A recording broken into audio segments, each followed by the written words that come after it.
Hello, I welcome you all on Unacademy UPSC Hindi channel. आप सभी का स्वागत है दोस्तों। और जैसा कि मैंने आपको बोला था, this section is 14th, right.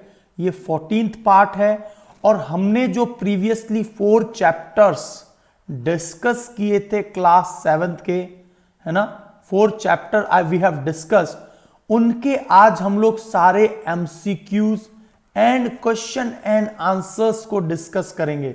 आपके लिए ये एक बहुत बहुत इंटरेक्टिव सेशन होने वाला है। तो सबसे पहले लाइक कर दीजिए, शेयर कर दीजिए चैनल को और सब्सक्राइब कर लीजिए अनअकैडमी यूपीएससी हिंदी चैनल को और अपने दोस्तों में जरूर बताइए। और आपको पता है, उड़ान की टीम आपके लिए बहुत अच्छा काम कर रही है। जल्द ही प्रीलिम्स के लिए आरोहण की टीम आपको दिखने वाली है और वो टीम भी आपको प्रीलिम्स की तैयारी करते हुए नजर आएगी, यस और नो। और ये मेरा कंप्लीट शेड्यूल है, जहां पर मैं 11 AM पर आपको साइंस एंड टेक्नोलॉजी रेगुलरली करवाता हूं। 11 AM पर ही यह सैटरडे संडे को मेरा सीसेट का क्लास होता है और मैं कंप्लीट सीसेट का कोर्स आपको यहां पर करवा दूंगा। स्पेशल क्लास जो है करंट अफेयर की हमेशा 2:30 बजे आती है और ये अनअकैडमी यूपीएससी हिंदी चैनल पर। एक और चैनल है अनअकैडमी यूपीएससी, वहां पर मैं वीकली करंट अफेयर्स करवाता हूं साइंस एंड टेक्नोलॉजी के 1 PM पर, लेकिन वो केवल सैटरडे और संडेज को। और अनअकैडमी लर्निंग ऐप पर मेरे ये 3 क्लासेस आते हैं 5 PM, 8 PM एंड 10:30 पर।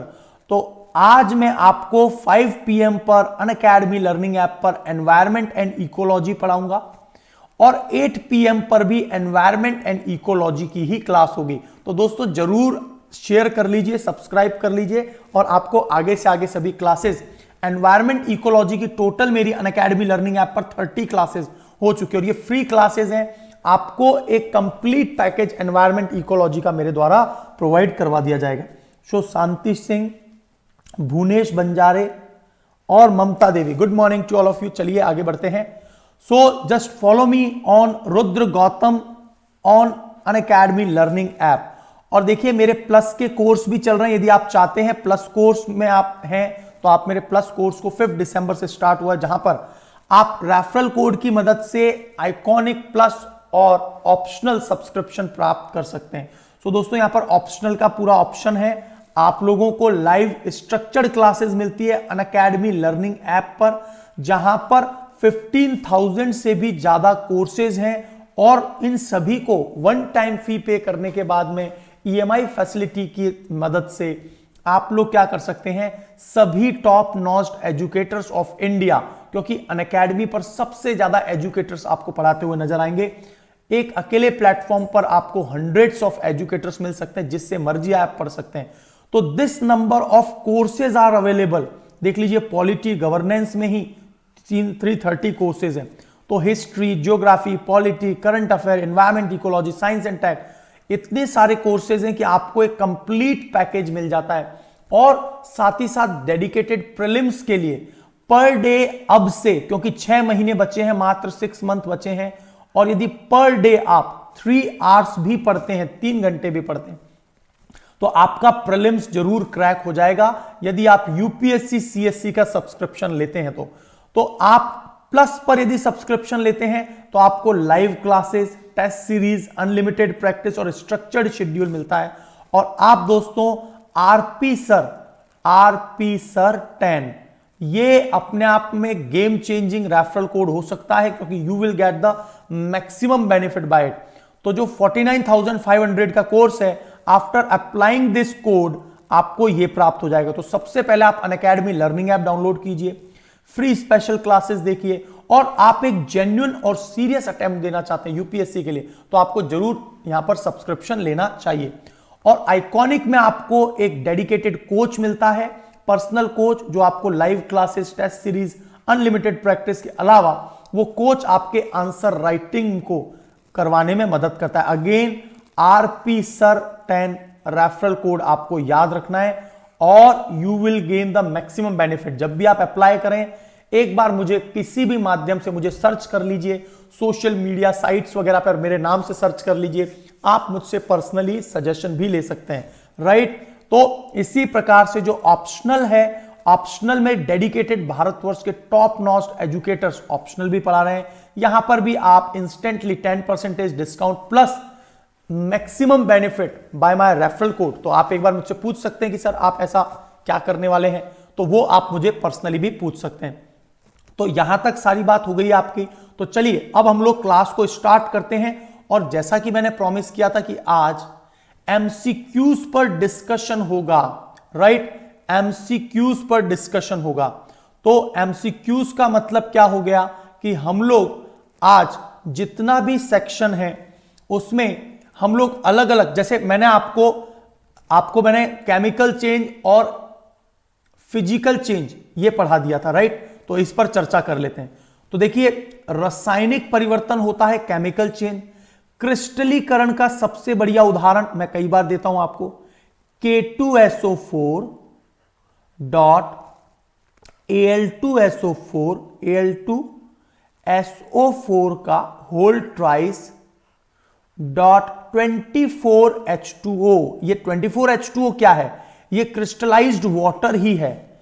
आप लोग बहुत ज्यादा सुनते होंगे CaSO4 calcium sulphate dot 2H2O, ये क्या होता है? जिप्सम।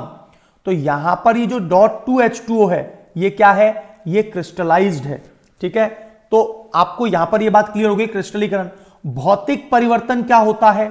जो रिवर्सिबल हो, जो भी परिवर्तन उत्क्रमणीय है, मतलब बर्फ पिघलेगी तो पानी बनेगा, पानी को और गर्म करेंगे तो भाप बनेगी, लेकिन उसे ठंडा करेंगे तो पानी बनेगा, और ठंडा करेंगे तो वापस से बर्फ। तो ये एक रिवर्सिबल प्रक्रम आपको दिखाई दे रहा है, यही भौतिक परिवर्तन कहलाते हैं। क्रिस्टलीकरण में क्या होता है? क्रिस्टलाइजेशन मैंने आपको बता दिया, ये 24H2O 2H2O ये क्या है? क्रिस्टलाइजेशन है। परिवर्तन दो प्रकार के हो सकते हैं, भौतिक परिवर्तन और रासायनिक परिवर्तन। सो जो फिजिकल चेंज है उनमें अपने भौतिक गुणों में कुछ परिवर्तन देखने को मिलता है ना, लेकिन इनसे कभी भी कोई नया पदार्थ उत्पन्न नहीं होता, और यही परिवर्तन भौतिक परिवर्तन कहलाते हैं। तो भौतिक परिवर्तन के कुछ एग्जाम्पल बता देता हूं मैं आपको, बर्फ का पिघलना और अलग अलग पदार्थ का बनना, है ना। इसके अलावा आपने एक टर्म सुनी होगी, प्रभाजी आसवन, प्रभाजी आसवन विधि, है ना, फ्रैक्शनल डिस्टिलेशन या आसवन विधि। तो प्रभाजी आसवन और आसवन, डिस्टिलेशन एंड फ्रैक्शनल डिस्टिलेशन, जिसकी मदद से हम लोग चीजों को प्योरीफाई करते हैं, वह भौतिक परिवर्तन ही है, ठीक है। इसके अलावा आप बहुत ज्यादा एग्जाम्पल सुनते हैं, उधर्वपातन। उधर्वपातन क्या मतलब होता है इंग्लिश में? उधर्वपातन का सब्लिमेशन, जिसमें सॉलिड से सीधा गैस या गैस से सीधा सॉलिड में, तो वो भी एक प्रकार का क्या है? भौतिक परिवर्तन ही है। और ये सभी परिवर्तन उत्क्रमणीय होते हैं। उत्क्रमणीय का मतलब है जिन्हें पुनः प्राप्त किया जा सकता है। लेकिन जो भी रासायनिक परिवर्तन होते हैं उनसे नए पदार्थ बनते हैं, भौतिक परिवर्तन से कभी भी नए पदार्थ नहीं बनते हैं। तो रासायनिक परिवर्तन में नए पदार्थ बनते हैं। कुछ पदार्थों को क्रिस्टलीकरण के द्वारा विलयन में शुद्ध अवस्था में प्राप्त किया जा सकता है। तो कई बार क्या होता है, चीजों को क्रिस्टलाइज कर दिया जाएगा, या फिर प्रभाजी आसवन फ्रैक्शनल डिस्टिलेशन मेथड की मदद से हम लोग क्या कर सकते हैं? चीजों को प्योरीफाई भी कर सकते हैं। यस और नो? एकदम क्लियर। अब हम लोग कुछ एक्सरसाइज कर लेते हैं। देखिए यहां पर आपसे पूछा है, बहुत अच्छे प्रश्न है ये, नीचे ये आपको कुछ एग्जाम्पल दिए हुए हैं, आपको चुनाव करना है कि भौतिक परिवर्तन क्या होता है और रासायनिक परिवर्तन क्या होता है। तो बताइए, प्रकाश संश्लेषण की अभिक्रिया आप लोग सोचिए कि ये फिजिकल चेंज है या केमिकल चेंज है। प्रकाश संश्लेषण की क्रिया में नया पदार्थ बनता है, कार्बन डाइऑक्साइड और जल मिलकर कार्बोहाइड्रेट ग्लूकोज का निर्माण करते हैं। जब कोई नया पदार्थ बन रहा है तो वो क्या है? केमिकल चेंज है। तो प्रकाश संश्लेषण एक केमिकल चेंज है। सेकंड पॉइंट आ रहा है, जल में शक्कर का घुलना। देखिए जल में शक्कर का घुलना एक फिजिकल चेंज है। It is a physical process. Good morning to all of you guys. It is a physical change. ऐसा क्यों है? क्योंकि शक्कर को घोलने के बाद यदि उसे गर्म किया जाएगा तो शक्कर के क्रिस्टली फॉर्म हम पुनः प्राप्त कर सकते हैं, राइट। लेकिन अधिकांशतः, है ना, वेरी गुड, बिल्कुल सही बोल रहे हैं। तो क वाला जो पॉइंट है, प्रकाश संश्लेषण की अभिक्रिया, वो केमिकल चेंज है, क में सी। और जल में शक्कर का घुलना ये फिजिकल चेंज है। अच्छा बताइए, कोयले का जलना क्या है? कोई भी चीज जल रही है, कोई भी चीज जल रही है तो वह एक किस प्रकार का प्रक्रम होता है? हमेशा केमिकल चेंज होता है। कोई भी चीज यदि जल रही है तो हमेशा याद रखेंगे वह एक केमिकल चेंज है। एकदम क्लियर। अब एक इंपॉर्टेंट पॉइंट, ये एग्जाम में हमेशा कंफ्यूज करता है, लेकिन मैं आपको कॉन्सेप्ट बता देता हूं। मोम जो होती है वैक्स, वैक्स का पिघलना, देखिए केवल क्या बोल रहा है? पिघलना, मतलब हम उसको जला रहे नहीं है, कोई हम बर्न नहीं कर रहे हैं, हम उसे केवल हीट में रख रहे हैं। तो वैक्स जो पिघल रही है तो वो क्या है? फिजिकल चेंज है, फिजिकल।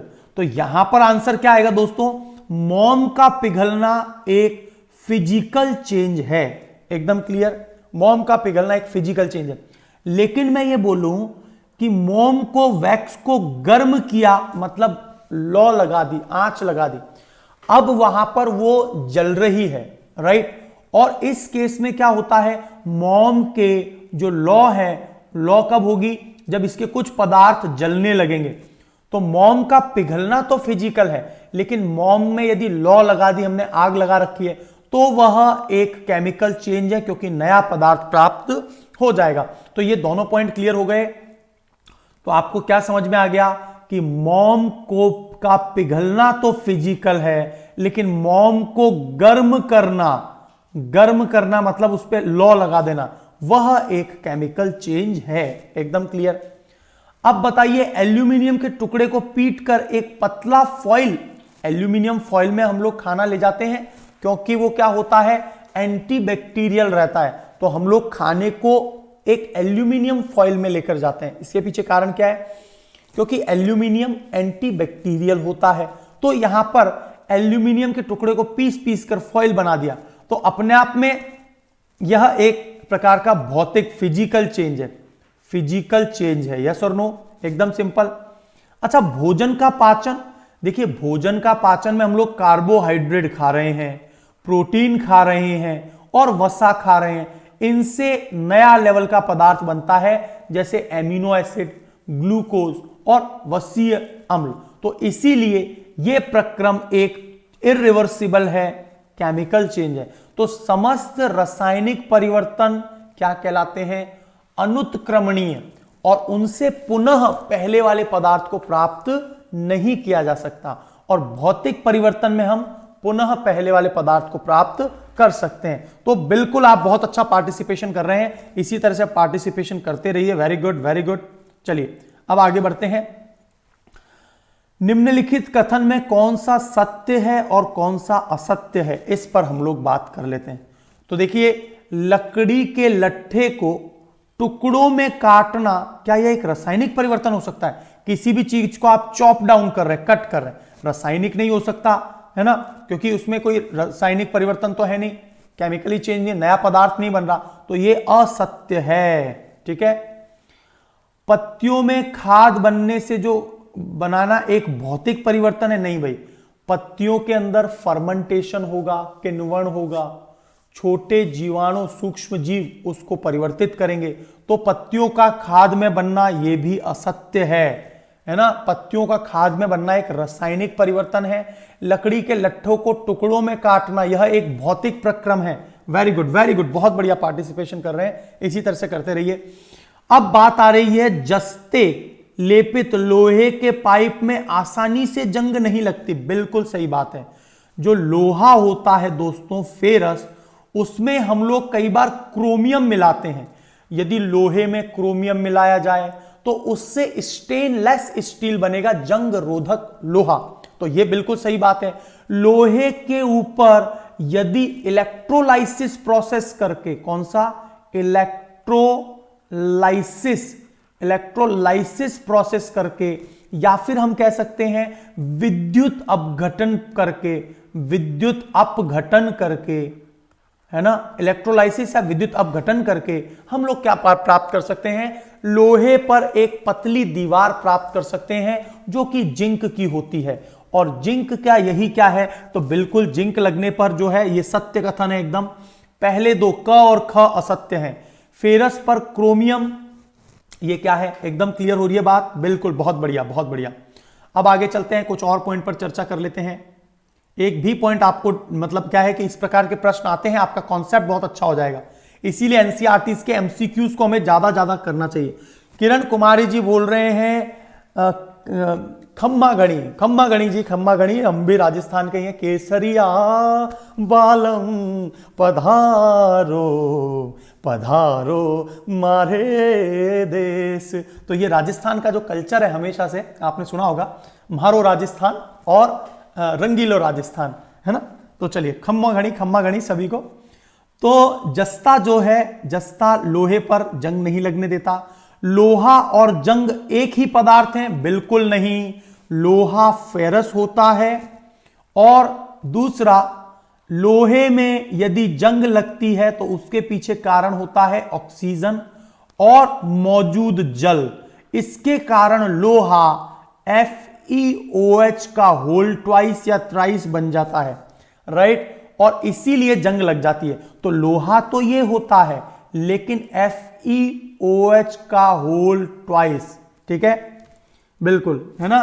तो बिल्कुल एक पदार्थ नहीं होता, यह बात गलत है, ग सही है। भाप का संघनन रासायनिक परिवर्तन नहीं है, बिल्कुल। जो कंडेंसेशन होता है, प्रेसिपिटेशन होता है, वाष्पोत्सर्जन, उसमें कंडेंसेशन के बाद पानी को लिक्विड में लाया जा सकता है। संघनन के कारण ही तो वर्षा होती है ना, आपको पता होगा। तो बिल्कुल संघनन जो है एक भौतिक परिवर्तन है, इसका मतलब रासायनिक परिवर्तन नहीं हुआ। तो यह बिल्कुल सही कथन है, भाप का संघनन एक भौतिक प्रक्रम है ना।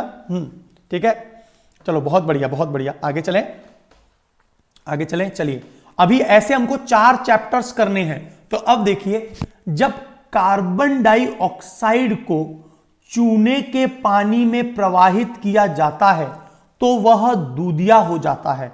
तो बताइए इसके पीछे क्या रीजन होता है?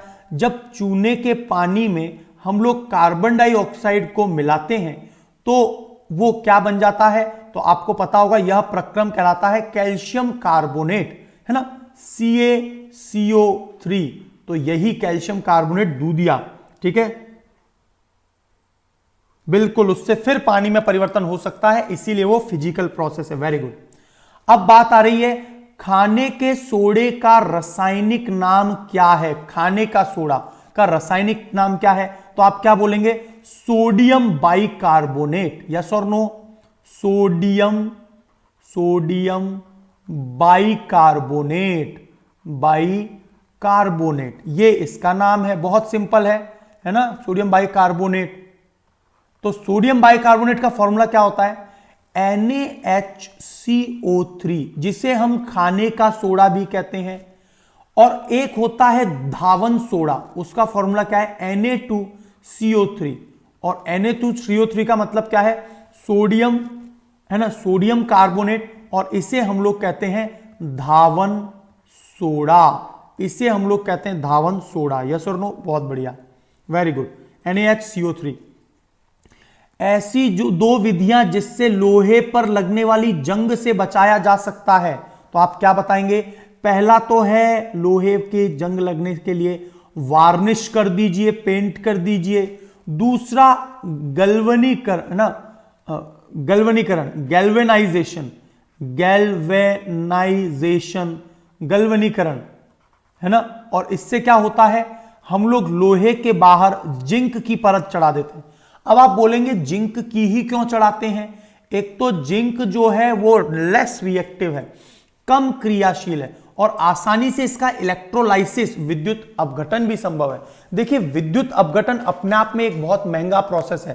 तो गैल्वेनाइजेशन, जिंक, राइट, ये पॉइंट आपको याद रखने। ऐसा परिवर्तन भौतिक परिवर्तन कहलाते हैं जिनमें किसी पदार्थ के केवल भौतिक गुणों का परिवर्तन होता है, उसकी अवस्था का। भौतिक गुणों का यदि केवल परिवर्तन हो रहा है, उसकी अवस्था का केवल परिवर्तन हो रहा है, तो हम उसे भौतिक परिवर्तन कहते हैं। यदि आपको थोड़ा छोटा दिखाई दे रहा है तो शायद अब बराबर दिखेगा, है ना।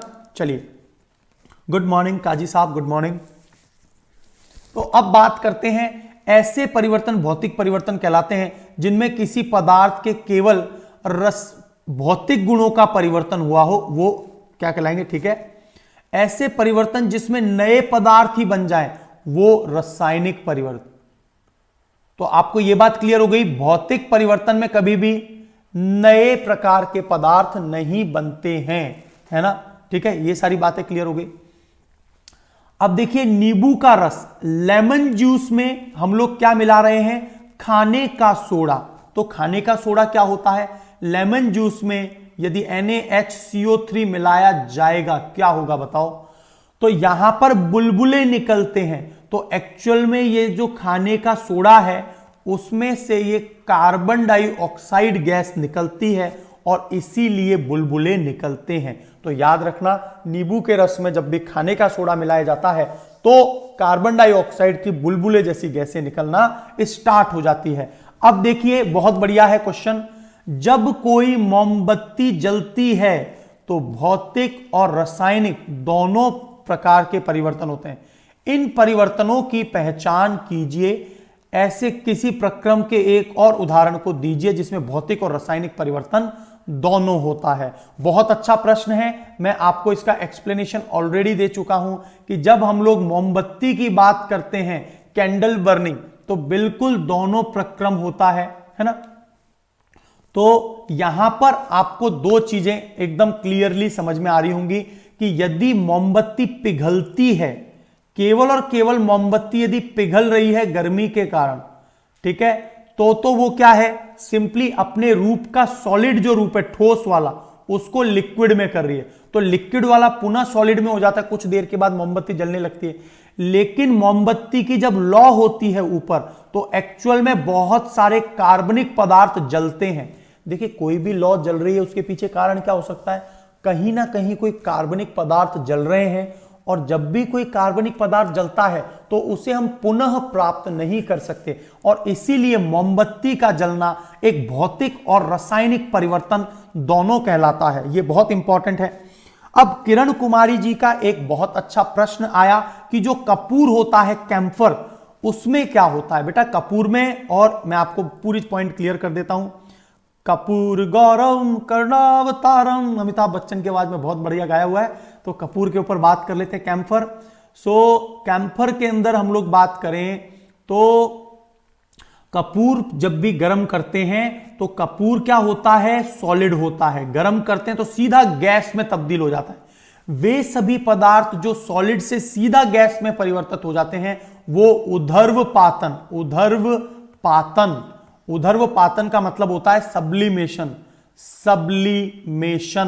तो ऊर्ध्वपातन जो प्रक्रिया है, चूंकि सॉलिड से सीधा गैस में, और जब उसको ठंडा करेंगे तो गैस से सीधा सॉलिड में जाएगी, तो ऊर्ध्वपातन यह प्रक्रिया भौतिक परिवर्तन है, सब्लिमेशन है ना, सब्लिमेशन, ठीक है ना। समय समय पर गाना गाते रहेंगे, आपको मनोरंजन भी करते रहेंगे। पिघल रही है तो फिजिकल बट हीट लगने पर केमिकल चेंज।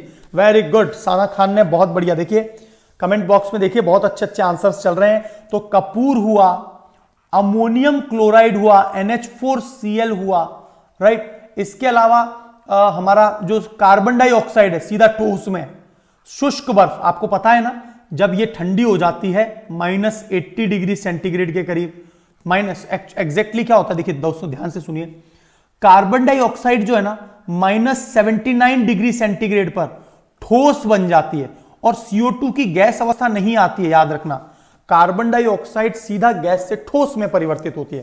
तो यही प्रक्रिया क्या है, यह भी ऊर्ध्वपातन है। एकदम क्लियर, चलिए बहुत बढ़िया। तो इन्होंने एक और प्रश्न पूछा कि ऐसा ही कोई और भी उदाहरण बता दीजिए। बिल्कुल बता देंगे। जो पाचन प्रक्रिया है, पाचन में क्या होता है, कुछ पदार्थ में परिवर्तन होता है और कुछ में नहीं होता। जैसे डाइजेशन ऑफ फूड में क्या होता है, physical change is the breakdown of larger food molecule to the simpler one. मतलब जो बड़े फूड अणु हैं वो छोटे में तब्दील हो रहे हैं। जैसे देखिए एक बहुत अच्छा बात बताता हूं आपको पता है कार्बोहाइड्रेट क्या होता है दोस्तों, बताइए। कार्बोहाइड्रेट में C6H12O6 और इसका पॉलीमर मतलब N, ये किस में टूटेगा, इस ग्लूकोज में। और आपको पता है ग्लूकोज छोटे छोटे टुकड़ों में टूटने के बाद में हमारे शरीर में ग्लाइकोजन के रूप में संचित रहता है। तो ग्लाइकोजन क्या है? वह भी तो एक प्रकार का कार्बोहाइड्रेट है। आपने ग्लाइकोजन जरूर सुना होगा। मेरी मांसपेशियों में, यकृत में जो ग्लूकोज है वो ग्लाइकोजन के रूप में स्टोर्ड होता है। तो चूंकि छोटे अणु बड़े अणु छोटे अणु में टूटे, फिर छोटे अणु बड़े अणु में टूटे, तो भौतिक परिवर्तन भी है। लेकिन हमारे बहुत सारे जो एंजाइम्स होते हैं वो बिल्कुल एक नए उत्पाद को जनरेट करते हैं जिसे कहते हैं यूरिया। तो पाचन प्रक्रिया एक ऐसी प्रक्रिया है जिसमें रासायनिक और भौतिक दोनों परिवर्तन है। यूपीएससी प्रश्न आसानी से आपसे पूछ सकती है। और मोमबत्ती में भी क्या है? तो दो ऐसे प्रक्रम which shows chemical and physical both the process is known as मोमबत्ती का पिघलना या मोमबत्ती जलती है तब, और पाचन प्रक्रिया। एकदम क्लियर। सो राम मोहन शर्मा जी ने गुड मॉर्निंग कहा है, आपको मेरा बहुत बहुत आशीर्वाद। चलिए, तो यहां पर दही जमना एक रासायनिक परिवर्तन है क्योंकि पुनः दूध को नहीं पाया जा सकता, क्योंकि लैक्टोबैसिलस नाम के जीवाणु वो पुनः दही से दूध को बनने नहीं देंगे। एकदम क्लियर। चलिए, कॉपर सल्फेट का क्रिस्टल कैसे बनता है? तो देखो, कॉपर सल्फेट के अंदर क्या होता है? CuSO4.7H2O। और मैंने आपको बताया ये जो डॉट करके H2O लगता है ये क्रिस्टलीकृत है। जैसे मैंने आपको अलम फिटकरी में भी यही बताया। फिटकरी में भी मैंने आपको क्या बताया? K2SO4.Al2SO4 का होल ट्राइस डॉट 24H2O। तो ये जो प्रक्रिया है यहां पर 24H2O है, ये क्रिस्टलाइज्ड है। Right. Good morning Subhash Kumar ji, good morning. तो इस प्रकार से जब भी लोहे के गेट पर पेंट किया जाता है, लोहे के गेट पर पेंट कर दिया, तो क्या होगा कि जो वायुमंडलीय ऑक्सीजन है और वायुमंडलीय नमी है वो कभी भी लोहे से क्रिया नहीं कर पाएगी और इस कारण से कभी भी जंग नहीं लगेगा। और इसके लिए हम लोग बर्तनों पे, चीजों पे कलई करते हैं, वार्निश करते हैं या फिर गैल्वेनाइजेशन करते हैं। और हमारी जो ब्लेड होती है जिससे हम लोग शेविंग करते हैं उसमें स्टेनलेस स्टील होता है और यह क्रोमियम की मदद से, लोहे में क्रोमियम मिलाया जाएगा तो स्टेनलेस स्टील प्राप्त होगा। एकदम क्लियर है। आपके लाइक वाइक का प्यार व्यार नहीं आ रहा भाई, लाइक वाइक भी कर दो थोड़ा सा, है ना, लाइक वाइक करते रहा करो। लोहे के गेट पर पेंट करने से उसके जंग लगने का बचाव किस प्रकार किया जाता है? तो बस पेंट लगा देते हैं तो जंग, ठीक है, ये नॉर्मल से क्वेश्चन है, इनको मैं अवॉइड ही कर रहा हूं। समझाइए, रेगिस्तानी क्षेत्रों की अपेक्षा समुद्र तटीय क्षेत्रों में, बिल्कुल देखिए समुद्र के तटीय क्षेत्र जो होते हैं ना, कोस्टल एरियाज, वहां पर लोहे में ज्यादा रंग लगता है। एक मिनट, क्या है 7वां क्वेश्चन? अच्छा 7th क्वेश्चन रह गया। लो बहुत सिंपल है। शांति सिंह बोल रही है 7th क्वेश्चन बताइए, मैं भूल गया। समझाइए कि लकड़ी के जलने और छोटे टुकड़े को काटना दो भिन्न प्रकार के परिवर्तन माना गया। बिल्कुल सही बात है। लकड़ी को यदि गर्म किया जाता है, मैंने आपको बताया किसी भी चीज को बर्निंग जलाया जाएगा, चाहे कागज है, तो वो कौन सा परिवर्तन है? रासायनिक परिवर्तन। क्योंकि क्या वापस से आप लकड़ी को प्राप्त कर सकते हैं? नहीं। लेकिन लकड़ी को यदि कट करा जाएगा, चॉप डाउन किया जाएगा, उसे फिर से जोड़ा जा सकता है। तो छोटे छोटे टुकड़ों में काटना ये भौतिक परिवर्तन है। उधर्वपातन एक भौतिक प्रक्रम है। साथ ही साथ में पिघलना, गलना और संघनन होना ये सब भौतिक प्रक्रम है। लेकिन किसी चीज को हम लोग जलाते हैं तो वो केमिकल चेंज है। क्या मेरी बात क्लियर हुई? सो गौरी राज जी ने बोला है मैं 7th भूल गया। जल्दी में भूल जाऊंगा बेटा, कोई बात नहीं, है ना। आप भी तो अपना एक कर्म भूल रहे हैं और वो क्या है? वीडियो को लाइक नहीं किया आपने। तो आप भी अपना कर्म करो यार, मैं भी कुछ भूल जाता हूं, आप भी कुछ भूल जाते हो। और मनुष्य तो आपको पता ही है ना, मनुष्य तो गलतियों का पुलिंदा ही है। तो हमने गलती कर बैठे, आप मत करिए, आप तो लाइक कर दीजिए एक बार, है ना। चलिए आगे बढ़ते हैं, आगे बढ़ते हैं। समझाइए कि रेगिस्तानी क्षेत्र में, समुद्र तटीय क्षेत्रों में, देखो सीधी सी बात है भाई, समुद्र तट के एरिया में गर्मी ज्यादा होगी, नमी ज्यादा होगी, नमी ज्यादा होगी तो फेरस FeOH का होल ट्वाइस या थ्राइस, जंग जल्दी से लगना स्टार्ट हो जाएगा क्योंकि नमी ज्यादा होगी, जंग वहीं ज्यादा लगती है ना, नम वाले स्थानों पर जंग ज्यादा लगती है। तो 10वां पॉइंट भी क्लियर हो गया है आपको, बहुत बढ़िया। अगला है, हम रसोई में जिस गैस का उपयोग करते हैं वो लिक्विफाइड पेट्रोलियम गैस है, एलपीजी है। सिलेंडर में एलपीजी के रूप में परिवर्तित होती है।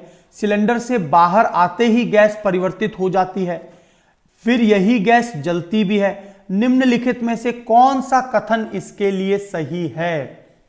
राइट, तो एक बार बड़े ध्यान से पढ़ लीजिए। परिवर्तन ए क्या बोला है? सिलेंडर से बाहर आती है गैस तो उसमें परिवर्तन होता है।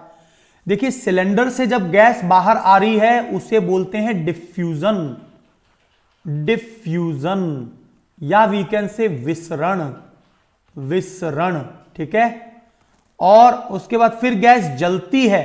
यदि गैस जल रही है तो ये एक केमिकल चेंज हो गया, और यदि गैस बाहर आ रही है क्योंकि वो कंप्रेस्ड थी, बहुत उच्च दाब पर है, वो रिलीज हो रही है, तो एक्चुअल में क्या उसमें रासायनिक परिवर्तन हुआ? नहीं, केवल भौतिक परिवर्तन हुआ।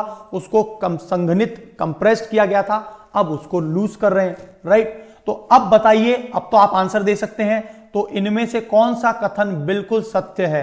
हिंदी इंग्लिश दोनों में एक बार पढ़ लीजिए और आपका आंसर बिल्कुल बिल्कुल सही होना चाहिए। बताइए क्या आंसर है? तो बहुत सिंपल है ना, मैंने पहले ही बता दिया। प्रक्रम ए और प्रक्रम बी दोनों ही रासायनिक परिवर्तन है। नहीं भाई, ऐसा तो कैसे हो गया? प्रक्रम ए रासायनिक परिवर्तन है और प्रक्रम बी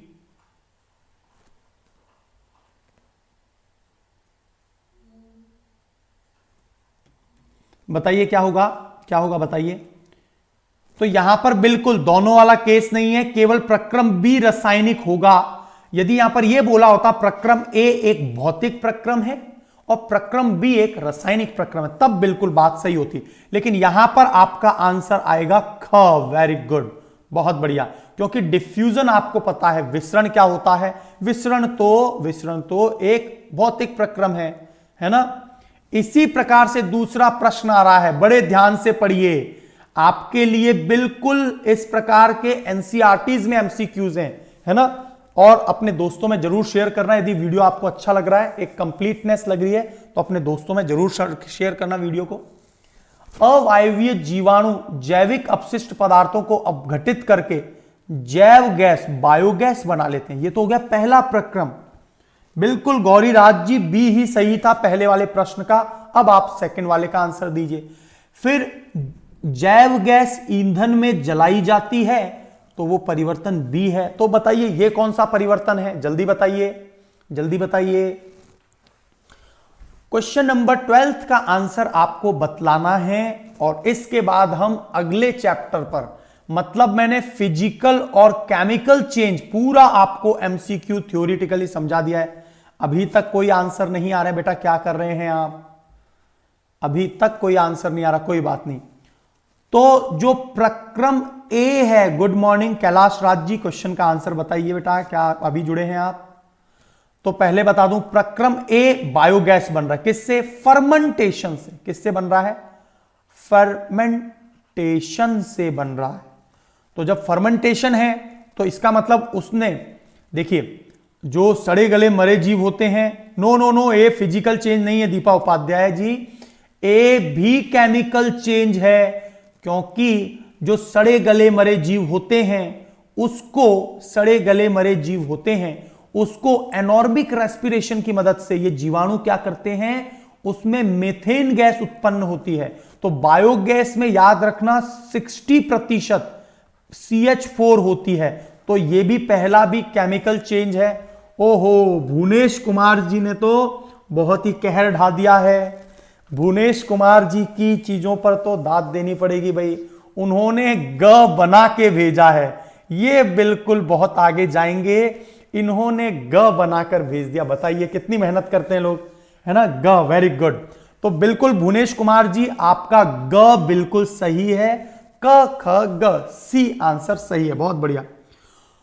तो देखिए, जब भी मीथेन गैस बन रही है एक नया प्रक्रम हुआ, इसलिए यह एक केमिकल चेंज है। जबकि जैव ईंधन को जो जलाया जा रहा है, अगेन जलने पर अगेन क्या हो गया?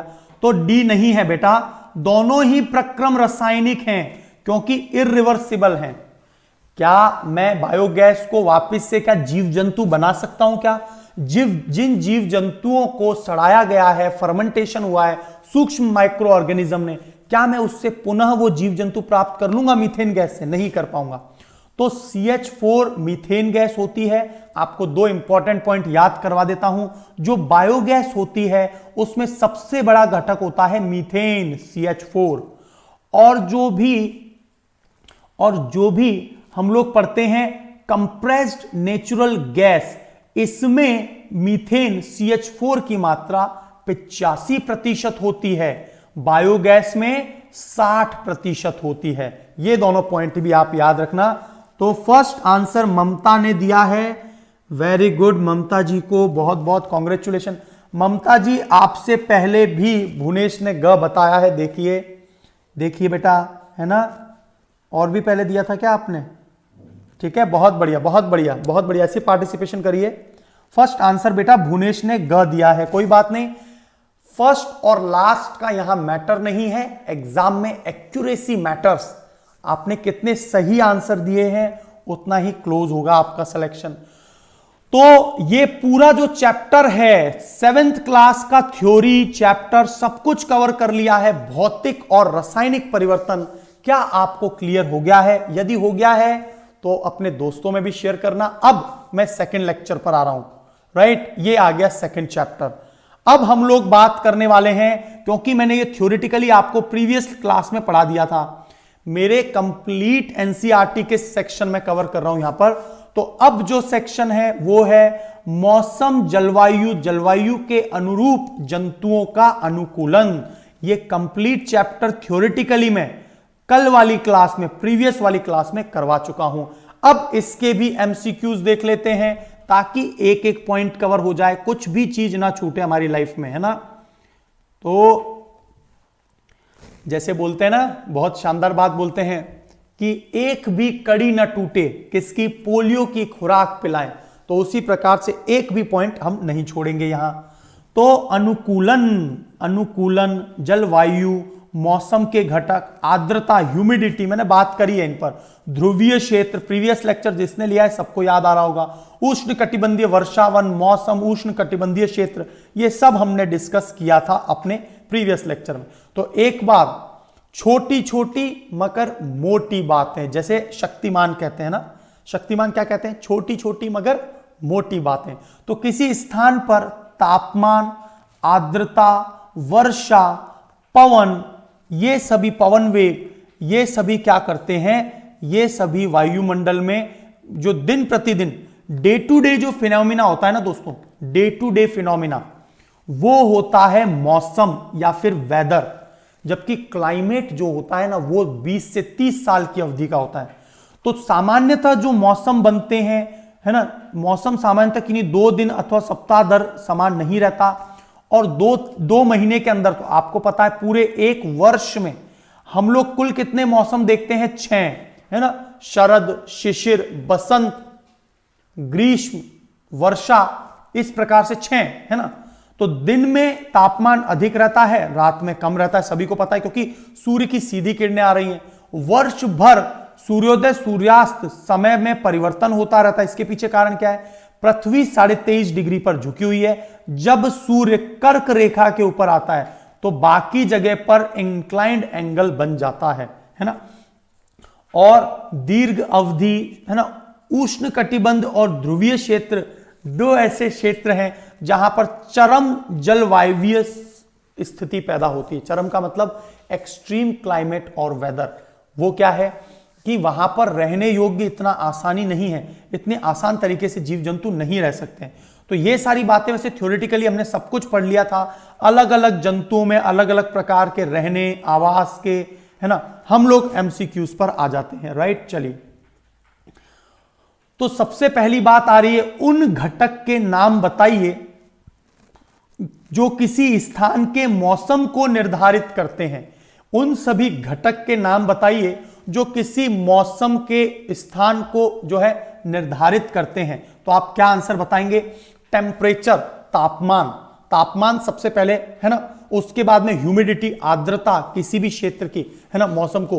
रेनफॉल, वर्षा, विंड, हवा, are the elements to determine weather of a place, किसी भी जगह के स्थान विशेष की उसको निर्धारित करता है। तापमान, ह्यूमिडिटी, आर्द्रता, वर्षा, ग्रीष्म, और साथ ही साथ में वेदर का एक और कारण होता है कौन से अक्षांश पर है, कौन से लैटिट्यूड में आ रहा है कोई भी क्षेत्र, राइट। तो ये सभी अक्षांश भी मैंने ये सब आपको प्रीवियस क्लास में लिए हैं। कैलाश राज जी पूछते हैं मेरा क्लास कब कब होता है। दोस्त मेरी क्लास, ये जो यही क्लास है ना, उसमें सबसे शुरुआत में देखोगे तो मेरे एक एक लेक्चर के बारे में आपको पता चल जाएगा। इवन एनवायरमेंट एंड इकोलॉजी भी, एनवायरमेंट एंड इकोलॉजी में अनअकैडमी लर्निंग ऐप पर कवर करवाता हूं। आप मुझे फॉलो कर लीजिए अनअकैडमी लर्निंग ऐप पर by my name Rudra Gautam.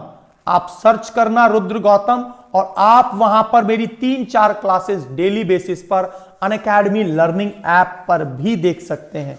एकदम क्लियर। यस, लैटिट्यूड अक्षांश भी प्रभावित करते हैं। तो कॉपी में लिख लीजिए कहीं पर रुद्र गौतम नाम लिख लीजिए, अनअकैडमी पर आप मुझे फॉलो जरूर कर लेना। पहली वाली क्लास कैसे देखेंगे, गौरी राज जी को हम बता देते हैं कि आप जो है वीडियोस में जाइए, यूट्यूब में वीडियोस में जाइए और वहां पर आप प्रीवियस वाली क्लासेस देख सकते हैं। दिन में किस समय ताप अधिकतम और न्यूनतम होने की संभावना है, बताइए। आप दिमाग लगाइए, दिन में किस समय पर तापमान न्यूनतम और अधिकतम हो सकता है। तो बिल्कुल देखिए, जो अर्ली मॉर्निंग होती है लगभग 4-5 बजे तक, जब तक सूर्य नहीं आता, यहां पर सुबह 4 या 5 बजे सबसे ज्यादा राइट ठंड होती है और गर्मी सबसे ज्यादा होती है 2 से लेकर 3 बजे के बीच में, है ना, क्योंकि 12 बजे सबसे ज्यादा हीट पड़ रही है और धीरे धीरे क्या होता है वो टकराकर पृथ्वी से। तो 2 से 3 बजे दिन में सबसे ज्यादा गर्मी होती है और सुबह 4 से 5 बजे सबसे ज्यादा सर्दी होती है, राइट। चलिए, दीर्घ अवधि के मौसम का औसत, दीर्घ अवधि का मतलब लंबे समय के मौसम का जो औसत है ना, वो क्या कहलाता है। तो मैंने अभी आपको बताया क्लाइमेट, राइट। अभी मैंने आपको क्या बताया, क्लाइमेट क्या होता है, लंबी अवधि तक क्लाइमेट होता है और जो मौसम है यह एक शॉर्ट टर्म फिनोमिना है। Long term phenomena is what, climate. किसी स्थान पर बहुत कम वर्षा होती है और उस स्थान पर वर्ष भर तापमान वर्ष भर उच्च रहता है, तो वहां की जलवायु कैसी है। देखिए, तापमान वर्ष भर उच्च रहे और वर्षा बहुत कम होती है तो उस प्रकार के मौसम को हम लोग क्या कहेंगे, बताइए दोस्तों। तापमान तो ज्यादा रहता है तो यहां पर जलवायु हॉट मतलब गर्म होगी, हॉट एंड शुष्क ड्राई, और ऐसी जगह ही रेगिस्तान बनते हैं जहां पर ड्राई हो, नमी ना हो और गर्म हो, ठीक है। चरम जलवायवीय परिस्थिति वाले पृथ्वी के 2 क्षेत्र, चरम जलवायवीय परिस्थिति कहां पैदा होती है, एक तो ध्रुवों पर, पोल पर, क्योंकि वहां पर एक्सट्रीम गर्मी होती है। दूसरा होता है पोल, क्यों, क्योंकि यहां पर सूर्य की किरणें नहीं पहुंच पा रही हैं। और एक होता है डेजर्ट, रेगिस्तान, क्योंकि यहां पर गर्मी बहुत ज्यादा है, पानी की कमी है। तो हम लोग जो चाहते हैं ना कि बहुत बड़ी संख्या में बायोडायवर्सिटी हो, तो ऐसा नहीं होगा। अब देखिए, आपको बहुत इंपॉर्टेंट क्वेश्चन आ रहे हैं, ध्यान से देखिए। निम्नलिखित क्षेत्रों की जलवायु का प्रकार बताइए। ये देखिए, बहुत अच्छा ज्योग्राफी कवर हो रहा है। पढ़ा रहे हैं साइंस लेकिन ज्योग्राफी कवर हो रहा है, यस और no. Climate is a long term phenomena, very good very good. Rajasthan, हाँ बिल्कुल, मेरे नाम से प्लेलिस्ट अवेलेबल है, वेरी गुड। चलो, तो बताइए जम्मू कश्मीर की जो जलवायु है वो किस प्रकार की जलवायु होगी। तो जम्मू कश्मीर की जलवायु जो है मॉडरेटली, मतलब क्या होगा, मतलब हॉट एंड वेट, मतलब गर्म और नम होगी, लेकिन मॉडरेटली मतलब बहुत ज्यादा गर्म भी नहीं है, ठंडी भी नहीं है ना। और ठंडी है कुछ स्थानों में जहां पर हिल बहुत ऊंची है। और वेट क्यों, क्योंकि थोड़ा बहुत वर्षा तो होता ही है। तो मॉडरेटली हॉट एंड वेट यहां की जलवायु रहेगी। आपसे पूछा जाए केरल की जलवायु कैसी रहेगी, तो केरल की जलवायु तो देखिए, केरल के पास समुद्र है इसीलिए गर्म, और चूंकि वो इक्वेटर के पास में, विषुवत रेखा के पास में, इसलिए गर्म। वह दूसरा क्या कह सकते हैं, नम, गर्म और नम प्रकार की जलवायु केरल में पाई जाएगी। इसीलिए केरल में जो वन है सघन वन है। आप जो नीलगिरीज देखते हैं कर्नाटका, तमिलनाडु और केरला के बीच, वहां का कारण ही यही है। राजस्थान की जलवायु कैसी होगी बताइए। सो राजस्थान की जलवायु में चूंकि यहां पर गर्म भी है ना, राजस्थान में गर्म भी है और शुष्क होगी, गर्म और शुष्क। लेकिन मैं बता दूं आपको, राजस्थान का जो चेरापूंजी कहा जाता है, राजस्थान का चेरापूंजी, जिसे हम झालावाड़ इज अ डिस्ट्रिक्ट, जहां से वसुंधरा राजे जो झालारा पाटन से खड़ी होती थी, तो वो चेरापूंजी कहलाता है, राइट। तो यहां पर गर्म और शुष्क, ये एक ऐसा स्थान है जहां पर वर्षा बहुत ज्यादा होती है। और उत्तर पूर्वी भारत की क्लाइमेट, जलवायु किस प्रकार की होगी आप सोचिए, व्हाट टाइप ऑफ। तो बिल्कुल देखिए, एक बहुत इंपॉर्टेंट पॉइंट है, आप देखते हैं कि बे ऑफ बंगाल से मानसून उठता है और पूरे मेघालय, त्रिपुरा, नागालैंड, मिजोरम, मणिपुर, अरुणाचल प्रदेश, यहां पर जमकर बरसता है। मेघों का आलय, तो नाम ही रख दिया एक राज्य का, मेघालय। तो यहां पर बिल्कुल नम होती है, मतलब बहुत ज्यादा ठंड, वो वर्षा जो है अच्छी खासी होती है, ठीक है। तो hot and humid, very good, बहुत बढ़िया, वेरी गुड। तो आपको समझ में आया दिस कॉन्सेप्ट, दिस फिनोमिना। यदि आप पूरे भारत के मैप को इस तरह से रिप्रेजेंट करेंगे तो आपको बहुत सारी बातें सीखने को मिल जाती है, यस और नो, है ना, ठीक है, बहुत बढ़िया। लाइक वाइक करते चलो यार, लाइक वाइक करते चलो, लाइक में कमी मत छोड़ा करो यार, है ना। चलिए, तो जंतुओं की कुछ विशेषताओं की सूची, यहां पर क्या क्या किस किस जंतुओं की विशेषता है ना, आपको यहां पर मिलान करना है, इन पॉइंट्स को यहां पर मिलान करना है, राइट। तो सबसे पहले आहार किनके मुख्यतः, जिनके मुख्यतः आहार होते हैं फल, तो देखिए जो है diet heavy of the fruit, तो यहां पर आपको मिलान करना है। तो देखिए जहां पर भी हम फ्रूट्स की बात करते हैं तो हम लोग मिलान कर लेते हैं, राइट। तो सबसे पहले बात आती है आहार मुख्यतः फल कहां के होंगे, है ना, तो ये ट्रॉपिकल रीजन के होंगे वैसे, है ना। और फर, सफेद फर, राइट, सफेद फर होंगे, पैर के चिपचिपे तलुए, यहां पर ये सूची दी गई है। उपरोक्त प्रत्येक की विशेषताओं को बतलाइए और उष्णकटिबंधीय वर्षावन और ध्रुवीय क्षेत्र में किसके लिए अनुकूलित है, आप इनको समझाइए। तो यहां पर कुछ पॉइंट दिए हैं, इनमें हमें प्रश्न यह पूछा है कि उष्णकटिबंधीय वर्षावन, तो उष्णकटिबंधीय वर्षावन का मुख्यतः फल ही आहार होता है, बिल्कुल सही है ना, फल ही आहार होता है, पहला पॉइंट बिल्कुल ठीक है।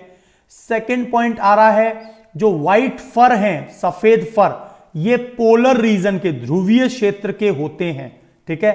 और प्रवास की, नीड ऑफ माइग्रेट, देखिए पोलर रीजन में जो भी जानवर होते हैं ना, वो सर्दियों में, जब वहां सर्दियां पड़ती हैं, बहुत सघन सर्दी होती है, तो वो प्रवास करने के लिए, तो पोलर ध्रुवीय क्षेत्र में। तीव्र स्वर ध्वनि, बहुत तेज आवाज करने वाले जीव आपको कहां मिलते हैं, तो बिल्कुल ये ट्रॉपिकल रेन फॉरेस्ट में बहुत तेज आवाज करने वाले जीव जंतु मिलते हैं। तो हमें ये जो कुछ विशेषताएं दी गई हैं, उन्हें ट्रॉपिकल और पोलर रीजन के अनुसार हमको बताना है। फिर बात आती है sticky pad on the feet, तो वह जिनके चिपचिपे पैर या तलवे होते हैं, ट्रॉपिकल क्षेत्र में दलदल होती है, इसलिए वो पैर को आसानी से जकड़ सकें, इसीलिए ट्रॉपिकल या फिर उष्णकटिबंधीय वर्षावन में होंगे। एकदम क्लियर। त्वचा के नीचे वसा की मोटी परत होती है सर्दी वाले स्थानों में, जैसे पोलर बियर, तो ये ध्रुवों का एग्जाम्पल हो गया। चौड़े और बड़े नखर, बड़े नॉस्ट्रिल होते हैं, चौड़े होते हैं, और ये सभी पोलर रीजन के ही विशेषताएं हैं, है ना, ट्रॉपिकल बड़े नॉस्ट्रिल जो हैं, राइट, है ना। वाइड एंड लार्ज, तो ये पोलर रीजन के।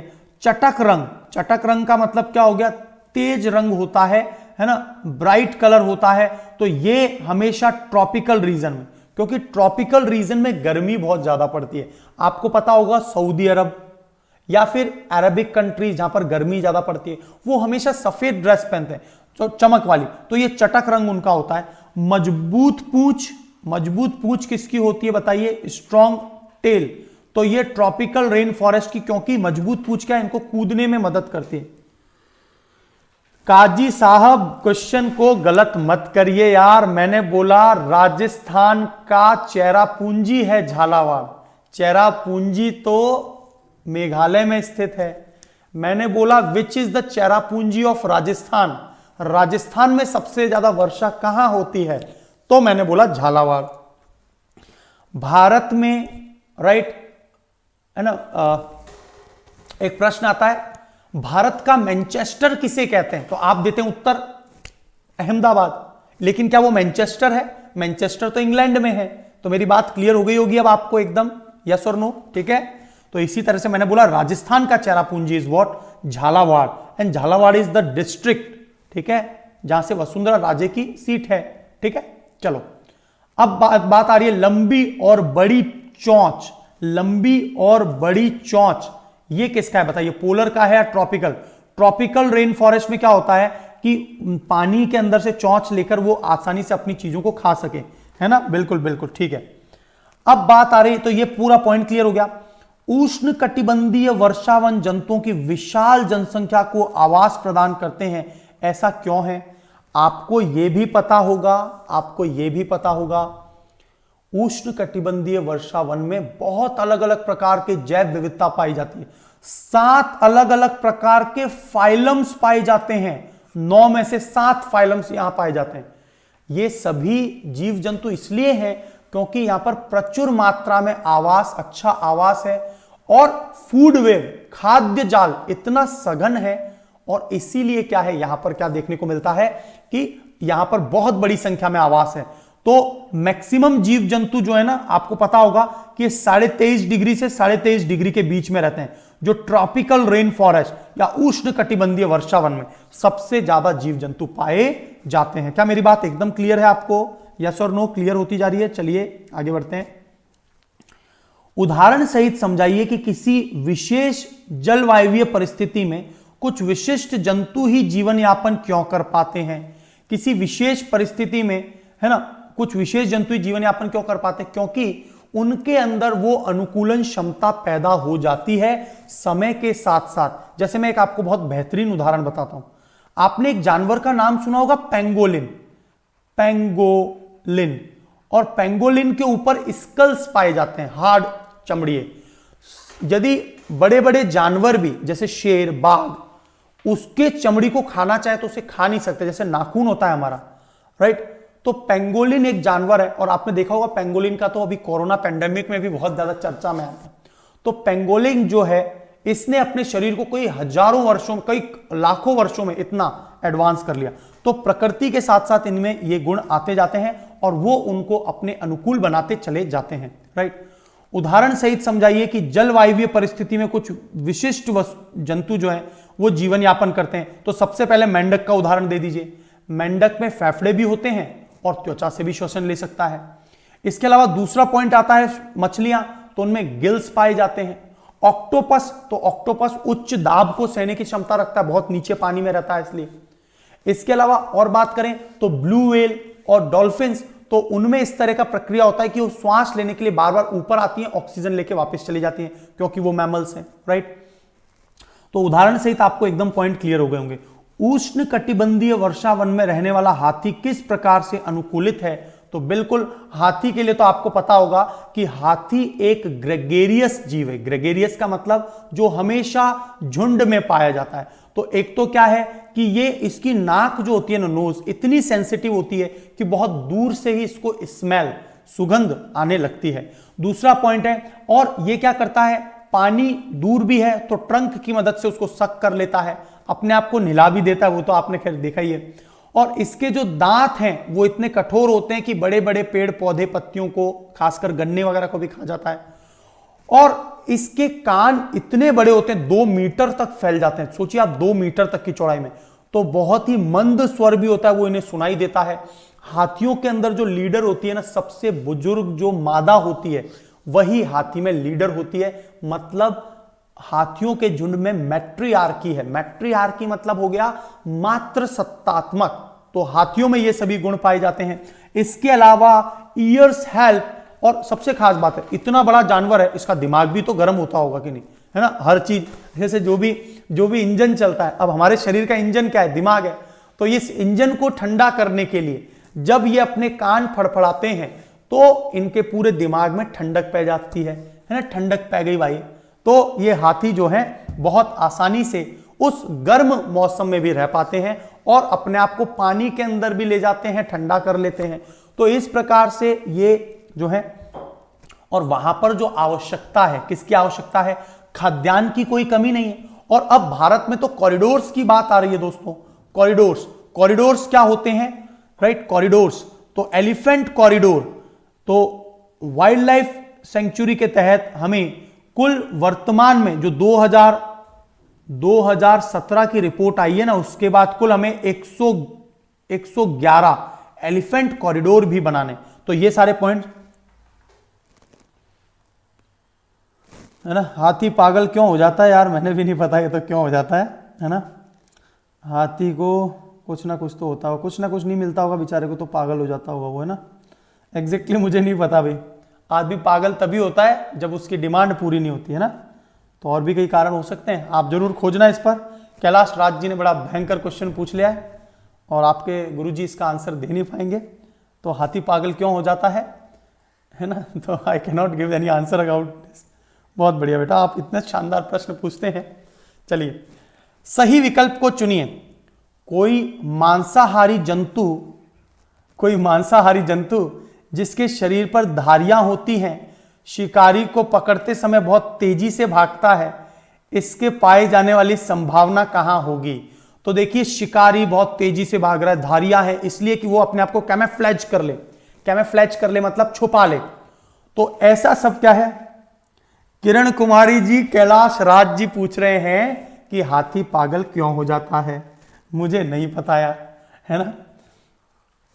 तेरे नाम का गाना मुझे याद आ रहा है, तेरे नाम का जो गाना है ना, अंत में वो गाना आता है ना, तो वो गाना याद आ रहा है कि है ना, क्या बोलते हैं, ठीक है चलो। यही कि हाथियों के झुंड का नेतृत्व कौन करता है। हाथियों के झुंड का नेतृत्व तो जो है हमेशा फीमेल, ओल्डेस्ट फीमेल जो है वो करती है, सबसे बुजुर्ग मादा, ठीक है। चलो चलते हैं। नेतृत्व मैं समझ गया बेटा आपकी बात, कौन लीडर है, कौन डोयन होता है, कौन अगुआ होता है उस पूरे झुंड का। तो हाथियों का नेतृत्व एक मादा करती है जो सबसे बुजुर्ग होती है, राइट। वो सबसे, और जो मेल होता है ना वो हमेशा अलग थलग जीता है, पुरुष, जैसे शेरों में भी होता है, आपने देखा होगा लॉयन या टाइगर, वो हमेशा झुंड से अलग चला जाता है ना। और फिर ठीक है चलो, तो ध्रुवीय भालू को अत्यधिक ठंडी जलवायु में रहने के लिए कौन कौन सी विशेषताएं उसके लिए अनुकूलित हैं। तो बताइए, आपके सामने क्वेश्चन है, हिंदी इंग्लिश दोनों में पढ़कर और सही आंसर लगाने की कोशिश करेंगे। बताइए क्या आंसर होगा इसका। तो बिल्कुल देखिए यहां पर आपको श्वेत बाल फर वो अपने आप को बर्फ में ढक लेता है, बर्फ में पता नहीं चलता आ रहा है तो, है ना, कैमोफ्लेज कर लेता है। और देखिए ये सफेद कलर कोई इनके, देखिए क्या होता है, सभी जानवर जो है ना अपने मेटामॉर्फिज्म इतने लाखों करोड़ों सालों से क्या है, ये अपने जेनेटिक म्यूटेशन की मदद से उस पर्यावरण के रहने अनुकूल ही अपने रंगों को भी परिवर्तित करते जाते हैं। यही तो मदर नेचर की सबसे बड़ी ताकत है। मानव को इतना ज्ञान दे दिया है कि वो अपने ज्ञान से पूरे पृथ्वी को जीत रहा है, लेकिन कुछ जानवर में इतना स्पेशलाइजेशन होता है, उनके नाखून, उनके खुर, वो अपने आप को प्रकृति के अंदर पूरी तरह से छुपा सकते हैं, ढक सकते हैं, कैमोफ्लेज कर सकते हैं। तो यहां पर ये मदर नेचर का मुकाबला बिल्कुल नहीं है और लाखों करोड़ों साल में ये उनमें उत्परिवर्तन होता रहता है। तो तीव्र सूंघने की क्षमता होती है और यही तीनों क्या है, ध्रुवीय भालू के। बिल्कुल ए इज द करेक्ट आंसर। निम्नलिखित में से कौन सा विकल्प उष्ण कटिबंधीय क्षेत्र का सर्वश्रेष्ठ सबसे बेस्ट वर्णन है। उष्ण कटिबंधीय क्षेत्रों का सबसे बढ़िया एक्सप्लेनेशन बताइए। गर्म और आर्द्र उष्ण कटिबंधीय क्षेत्र क्या होंगे बताइए। उष्ण कटिबंधीय क्षेत्रों में गर्मी बहुत ज्यादा पड़ती है और उष्ण कटिबंधीय क्षेत्र पृथ्वी के इस वाले भाग में आते हैं, यहां समुद्र भी है तो नमी भी आएगी। तो क्या हो गया, हॉट एंड ह्यूमिड, राइट। गर्म और आर्द्र जलवायु। सो अगेन ए। अब मैं आपसे एक प्रश्न पूछना चाहता हूं कि हमने यहां पर राइट, हमने यहां पर 2 चैप्टर्स के एक्सप्लेनेशन सब कुछ कर लिए हैं। 6th चैप्टर मैं करवा चुका हूं, 7th भी मैं करवा चुका हूं। थ्योरिटिकली मैं आपको थ्योरी जो है 6th, 7th और 8th तीनों की करवा चुका हूं। आपके पास यदि समय है, आप इसी इंटरेस्ट के साथ पढ़ेंगे तो मैं इस चैप्टर को और आगे कंटिन्यू कर देता हूं। मतलब यदि आप बोलेंगे तो दोस्तों एक और लेक्चर को क्वेश्चन आंसर डिस्कस कर लें। बताइए, यदि एक और लेक्चर के आंसर डिस्कस करने हैं तो यस या नो में आंसर दे दीजिए और हम एक और चैप्टर को डिस्कस कर लें, वरना क्लास का विराम यहीं कर दें। आप बताइए, है ना, बताइए क्या करना है बेटा। बिल्कुल ए सही है, बहुत बढ़िया। तो ये देखिए अगला जो चैप्टर है दैट इज व्हाट, अगले चैप्टर पर यदि आप बोलेंगे तो डिस्कशन स्टार्ट कर देते हैं। यहां पर मैं आपको पवन, चक्रवात, तूफान, साइक्लोन, है ना, और जो विंड है, यस स्टूडेंट बोल रहे हैं सर क्रो अपने,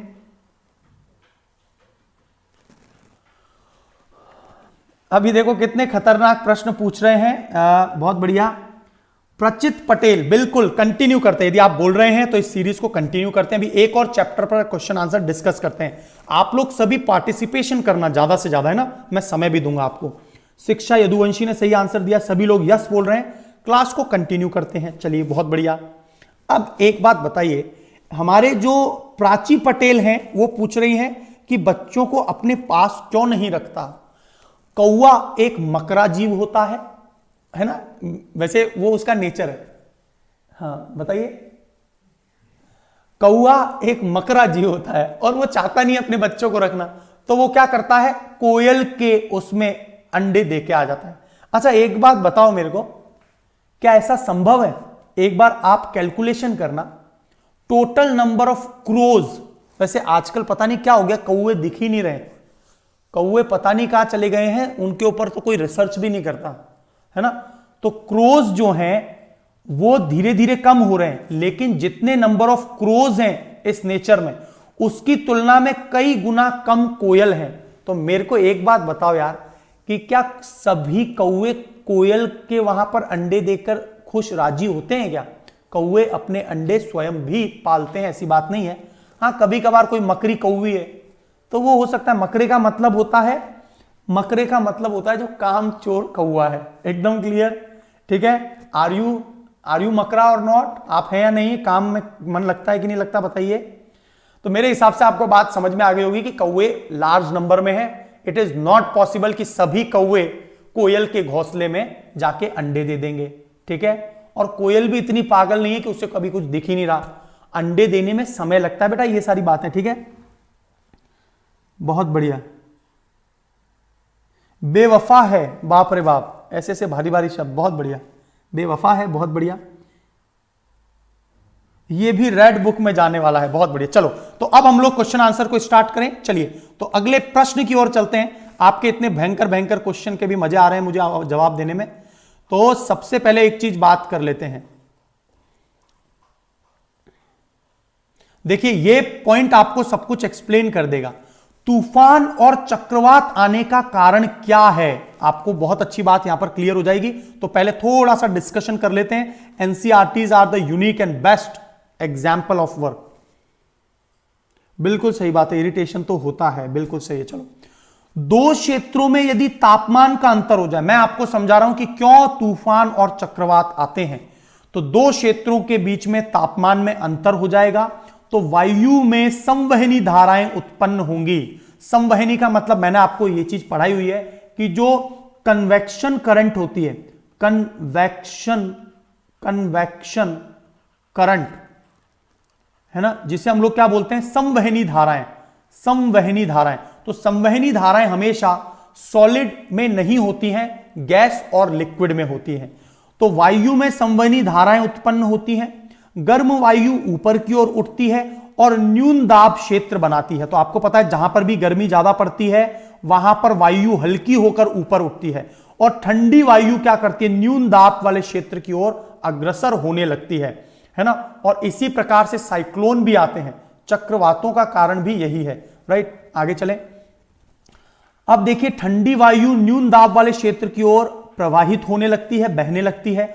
गर्म वायु ऊपर उठकर ठंडी होती है और उसमें उपस्थित जो जल वाष्प है, ठंडी वायु के साथ जल भी ऊपर जा रहा है और वो ठंडी होकर संघनित हो जाएगी, कंडेंसेशन हो जाएगा और बादल में बड़ी बड़ी जल बूंदों के रूप में जो है भूमि पर ओले हिमपात के रूप में गिरने लगता है। तो आप जो बड़े बड़े पर्वत देखते हैं, आप सोचते होंगे इतने ऊपर तक तो जाते ही नहीं होंगे बादल, तो ये ग्लेशियर कैसे बन गए जो 6000 8000 पे आइस कैप्ड ग्लेशियर हैं। अभी करंट अफेयर में एक चर्चा में बात आ रही थी कि अभी हम लोग है ना काराकोरम के अंदर ग्लेशियल सर्ज देख रहे हैं, मतलब ग्लेशियर लगातार बढ़ते जा रहे हैं। तो उसके पीछे कारण यह है कि हवा जैसे जैसे ठंडी होती जाती है ऊपर जाकर वर्षा करती, चाहे वो 6-8 हजार तक, और वहां पर पानी आता जाता है। इंग्लिश में पढ़ाओ, शिवा कुमार जी बोल रहे हैं इंग्लिश में पढ़ाओ। दोस्त आप गलत चैनल पर आ गए हो, यहां पर हिंदी माध्यम के स्टूडेंट ही हैं। वैसे मैं इंग्लिश में बिल्कुल कंफर्टेबल हूं, तो आपको यदि शिवा सिंह जी इंग्लिश में पढ़ना है तो आप अनअकैडमी लर्निंग ऐप पर फॉलो कीजिए, वहां पर मैं इंग्लिश हिंदी दोनों कंटेंट प्रोवाइड कराता हूं। ठीक है, अनअकैडमी लर्निंग ऐप पर फॉलो कर लो। अल निनो इफेक्ट जो है वो ओशियनिक इफेक्ट है, जिसे बोलते हैं ENSO, अल निनो साउदर्न ऑसिलेशन। अल निनो साउदर्न ऑसिलेशन कहते हैं। बादल की बड़ी जल की बूंदे भूमि पर वर्षा ओले हिमपात करती है और फाइनली तड़ित झंझावट के साथ में तेज, यदि परस्पर उच्च वेग है तो तेज वर्षा होगी और मौसम की परिस्थितियों में झंझावात चक्रवात के रूप में धारण करता है। तो ये सारे पॉइंट्स तो आपको क्लियर हो गए, यस और नो। अल निनो और ला निनो पेरू की जो जलधारा है, पेरू मतलब पेरू का तट, पेरू की राजधानी क्या है बताइए? पेरू की राजधानी लीमा है ना। पेरू के तट से जो गर्म जलधारा जब होती है तो ऑस्ट्रेलिया और इंडियन ओशन का समुद्र ठंडा हो जाता है और ठंडे होने की वजह से समुद्र ठंडा हो गया तो प्रेसिपिटेशन कम होगा, वाष्पीकरण कम होगा और इसलिए भारत में वर्षा कम होती है। लेकिन पेरू का तट यदि गर्म हो गया तो इंडियन ओशन है ना, यदि पेरू का तट यदि ठंडा हो गया तो इंडियन ओशन गर्म हो जाएगा और उस गर्मी के कारण ज्यादा रेनफॉल होगी। तो एक बात याद रखना बस आप, कौन सा? एक तो अल निनो है ना, एक तो कौन सा हो गया? ये कुछ दिक्कत आ रही है यहां पर, शायद मैं कहीं और लिख देता हूं। अल निनो है ना, अल निनो ये है भारत में वर्षा कम होने का कारण और ला निनो ये है भारत में वर्षा के ज्यादा होने का कारण। ठीक है, चलिए अब आपके लिए प्रश्न आ रहा है, पवन किस प्रकार की वायु है? आपके लिए कुछ क्वेश्चन है, कोशिश करिए आप लोग आंसर देंगे। मैं चैप्टर ऑलरेडी पढ़ा चुका हूं है ना, कोशिश कीजिए कि आप आंसर सही देंगे है ना। हिंदी इंग्लिश हिंदी में पढ़ लीजिए सभी लैंग्वेज को ताकि आंसर सही दिया जा सके। तो बताइए पवन क्या है? पवन क्या है? पवन विंड क्या है? मूविंग एयर, जो चल रही है, मूविंग एयर जो चल रही है वो पवन है। ठीक है, पवन पृथ्वी के तापन के कारण उत्पन्न होती है। किस प्रकार के तापन के कारण उत्पन्न होती है ये हमने पूछा था है ना, इसको मैंने सजेस्ट भी किया था आपको। असमान, ये बात याद रखना, असमान, प्रीवियस लेक्चर में बताया मैंने, असमान तापमान के कारण अलग अलग जगह अनइवन टेम्परेचर हो जाता है। इसके कारण पृथ्वी में, ये देखिए ऊपर ही लिखा हुआ है, देखो ये देखो, दो जगहों का तापमान में अंतर होता है तो पवनें चलती हैं। ठीक है, शिवा सिंह को सारे कंट्री की कैपिटल याद है, बहुत बढ़िया यार। यदि आपको सारे कंट्रीज की कैपिटल याद है तो जल्दी से मुझे एक प्रश्न बता दो यार, सेशेल्स की राजधानी क्या है? जल्दी से बताइए, what is the capital of Seychelles? है ना शिवा सिंह, मेरा आपसे प्रश्न है, बहुत बढ़िया। इस प्रकार के स्टूडेंट आते हैं, बहुत अच्छा लगता है। तीसरा जो पॉइंट है पृथ्वी की सतह पर है ना, तीसरा जो पॉइंट है कि जो पृथ्वी की सतह है नियर द अर्थ सरफेस, तो यहां पर क्या होता है, गर्म वायु ऊपर उठती है पृथ्वी की सतह पर, जबकि ठंडी वायु, ठंडी जो है वो नीचे की तरफ आती है। बिल्कुल सही है, बहुत बढ़िया। है ना। शिवा सिंह जी जल्दी से आंसर बताइए, बहुत अच्छा कर रहे हैं आप। और इसके बाद में बात आती है कि वायु जहां पर हाई प्रेशर होता है, हाई का मतलब उच्च दाब, हाई प्रेशर के क्षेत्र से लो प्रेशर की ओर बहती है। तो यह पॉइंट भी आपको क्लियर हो गया होगा।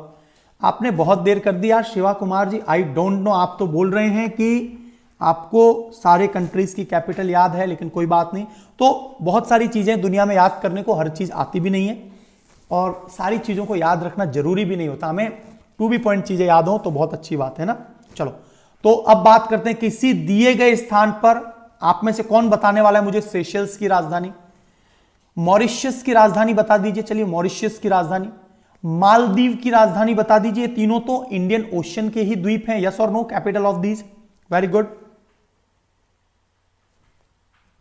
ओके, कोई बात नहीं। हाँ, जो कुछ इंपॉर्टेंट काम है उन्हीं की याद नहीं है, बहुत बढ़िया है, कोई बात नहीं। तो चलिए शिवा सिंह जी, हमारे बच्चे स्टूडेंट भी पार्टिसिपेट करेंगे आपके साथ। न्यूजीलैंड की राजधानी बता दीजिए। What is the capital of New Zealand? New Zealand is the important country, क्योंकि यहां पर अभी हेल्थ इंडिकेटर्स भी बहुत अच्छे होते हैं ना। किसी दिए गए स्थान पर पवन की गति दिशा पता लगाने की दो विधियां बताइए, कि वह कौन से दो मेथड है जिससे किसी भी स्थान पर पवन की दिशा क्या है पता लगाया जा सके। तो एक तो हम क्या कर सकते हैं, पत्तियां किस दिशा में हिल रही हैं उससे पता कर सकते हैं। और हम लोग कई बार क्या है, मिट्टी को यदि इस तरह से छोड़ेंगे तो हवा का पता चल सकता है। और इसके अलावा हम लोग साइकिल, बाइसिकल, तो उससे भी पता चल जाता है हमको। Wellington, very good. Victoria, very good, बहुत बढ़िया, बहुत बढ़िया, वेरी गुड। शिक्षा यदुवंशी ने बहुत अच्छा आंसर दिया है। Port Louis is the capital of Mauritius.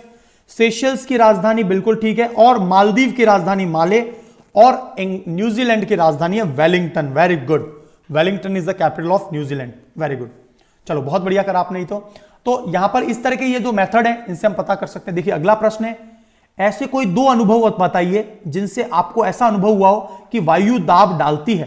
क्या आपको लगता है वायु दाब डालती है, आपके ऊपर प्रेशर डालती है? कोई ऐसा आपने कुछ चीज फील किया है? तो बिल्कुल देखिए, हम लोग एक लिमिट के बाद में गुब्बारे को फुलाते जाते हैं, फुलाते जाते हैं, फुलाते जाते हैं, तो बिल्कुल गुब्बारे के अंदर की जो गैस है वो उसके अंदर दबाव डालती है। ये गुब्बारा है, हमने और एयर डाली, और एयर डाली, और ये एक्सपेंड करना स्टार्ट हुआ, एक समय पर फट जाएगा। तो बिल्कुल वायु दबाव डालती है। यहां से आपको एकदम बात क्लियर होती है। दूसरा पॉइंट है कि कई बार क्या होता है कि विंड कॉजेज कर्टेन्स। तो कई बार क्या होता है, हम लोग बलून की बात करें या फिर वायु दाब डालती है, कभी भी किसी उच्च दाब वाले क्षेत्र के जीवों को बाहर निकाल लिया जाए, पानी में पाए जाने वाले, तो उनका शरीर फटने लग जाएगा। हम लोग भी लो प्रेशर पे जाते हैं तो नाक में से खून निकलने लगता है। ये क्या है, ये उच्च वायुदाब से निम्न वायुदाब की ओर गए, इसलिए ऐसा हुआ। Very good. चलो, तो मेनली हमने यहां पर, और बाकी तो क्वेश्चन इंपॉर्टेंट नहीं, हम लोग एमसीक्यूज देख लेते हैं। निम्नलिखित में से किस स्थान पर चक्रवात आने की संभावना नहीं होती है? बहुत बढ़िया क्वेश्चन है ये। आप सभी को, अभी मैं आंसर नहीं बता रहा, सभी पार्टिसिपेट करिए, बताइए कहां पर साइक्लोन नहीं आ सकते हैं। और 9वां प्रश्न यदि पढ़ ले तो उसके बाद यह भी जवाब दीजिए, दिए गए वक्तव्य में से कौन सा सही है ना। क, ख, ग और घ पढ़िए और कोशिश करिए कि 8th और 9th का आंसर आप लोग स्वयं देंगे। वेरी गुड, बहुत बढ़िया। शिवा सिंह जी, आपकी एज क्या है, आपकी उम्र क्या है? शिवा सिंह जी बताइए एक बार, आप किस एज ग्रुप से हैं? जल्दी से आंसर बताइए और क्या करेक्ट आंसर है।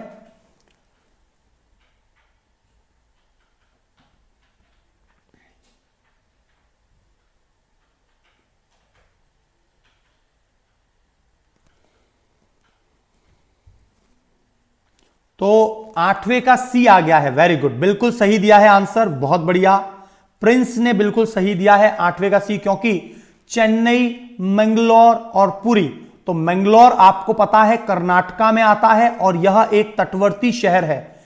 चेन्नई भी एक तटवर्ती शहर है, और पुरी, जगन्नाथपुरी भुवनेश्वर से लगभग 2 घंटे का या ऐसा ही कुछ रास्ता है, आई थिंक, है ना, ज्यादा दूरी नहीं है,